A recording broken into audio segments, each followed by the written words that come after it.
দেখেন এই দুনিয়াতে দুজন ফেরেশতা এখনো উল্টা ঝুলতেছে। তার নাম কোরআনে পাকে এসেছে হারুত মারুত। ওই দুজনের নাম কি? হারুত মারুত। এই দুজনে এখনো উল্টা লটকায় আছে, কিয়ামত পর্যন্ত লটকায় থাকবে। এরা বলতেছিল আল্লাহর কাছে, কোরআনে এসেছে, আল্লাহর কাছে বলতেছে, আল্লাহ বনি ইনসান বড় গুনাহ করে, আমরা যদি মানুষ হইতাম জীবনে গুনাহ করতাম না। আল্লাহ বলতেছে আচ্ছা ঠিক আছে, যাও, তোমাকে ইনসানি সুরত দেওয়া হলো, শাকল দেওয়া হলো, যাও।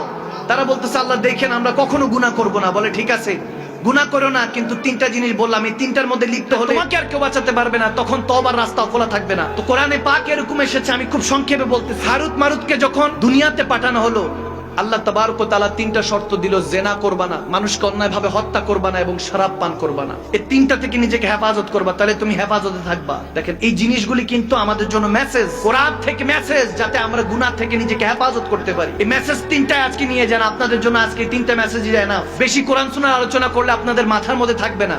অল্প কথা বলবো, অল্পটা থাকবে, অতটুকু আমল করলে বরকত দিবে কে? আওয়াজ দেন না কে? আল্লাহ। তারা আসলেন, এক নারীকে দেখলেন, আসক্ত হলেন, নাউজুবিল্লাহ। হারুত মারুত দেখেন, লোভে পাপ, পাপে মৃত্যু। আপনি যখন গুনার মধ্যে ডুবে থাকবেন, এই গুনাহ আপনাকে ধ্বংস করে দিবে। জেনার দিকে যখন লিপ্ত হলো, নারীর আসক্ত হয়ে গেল, হারুত মারুত নারীর দিকে গেল, বলতেছে আমাকে পেতে হলে শরাব পান করতে হবে। শরাব পান করা বলতেছে না, শরাব পান করব না। এখন তাদের মধ্যে এখন কাজ করতেছে না, নিজেকে হেফাজত করতে হবে, হেফাজত করতে হবে, এরকম আসছে। সংক্ষেপে বলছি, ওই নারীর হাজবেন্ড ছিল, স্বামী ছিল, বলছে তাকে হত্যা করো, এরপর আমার সাথে খারাপ কাজ করো, নাউজুবিল্লাহ। যখন এই কথা বলতেছে, বলে না আমরা এগুলো করবো না, আল্লাহ নিষেধ করেছে। বলে ঠিক আছে কিছু করতে হবে না, জাস্ট শরাব পান করো, মদ পান করো, কিছু করতে হবে না। তখন চিন্তা করলো মদ আর কি, তখন তো আর একটা হারামের পর্যায়ে ছিল না, কিন্তু রব্বুল আলামিনের ওই যে হুকুম দিয়ে ছোটা মাথা থেকে চলে গেল, মদ পান করলো, হুশ হারালো।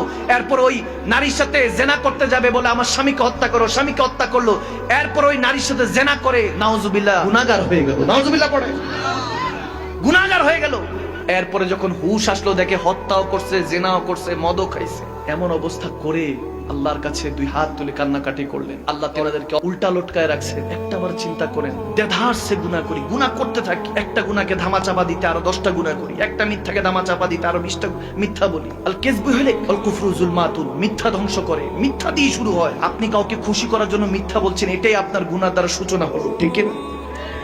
মিথ্যা থেকে নিজেকে হেফাজত করতে হবে, চোখকে হেফাজত করতে হবে, কানকে হেফাজত করতে হবে, রুহকে হেফাজত করতে হবে, জিসমের অঙ্গ প্রত্যঙ্গকে হেফাজত করতে হবে। আপনি আজকে মারা যান, 1 মাস পরে আপনার জিসম খুঁজে পাওয়া যাবে না, আপনার কাফনের কাপড়টা আপনার সাথে থাকবে না, কিচ্ছু নিয়ে যেতে পারবো না। এই গুনার মধ্যে আমরা ডুবতে থাকি, ডুবে থাকি। ভাইরা আমার, বাবারা আমার, ডেইলি ওয়াজ করি, করতে করতে মাঝে মাঝে চিন্তা করি কত ওয়াজ করব। এত ওয়াজ করার পরও মানুষের অন্তরের মধ্যে হেদায়েত আসে না, আল্লাহর খৌফ আসে না। আপনি কেন ভুলে গিয়েছেন যে কবরের প্রথম লামহা আপনাকে এই শাকলটা নবী মুস্তাফাকে দেখাতে হবে? কি জবাব দিবেন, কি উত্তর দিবেন? নবীজির কাছে কি উত্তর দিবেন আপনি? হাসরের ময়দানে আল্লাহর কাছে উত্তর দেওয়ার আগে তো নবীজির কাছে আপনার চেহারা দেখাতে হবে। প্রত্যেক সোমবারে হাদিসে এসেছে নবীজির কাছে উম্মতের নামায়ে আমল পেশ করা হয়। আমার নামায়ে আমল দেখে আমার নবী জানি কত কষ্ট পায়।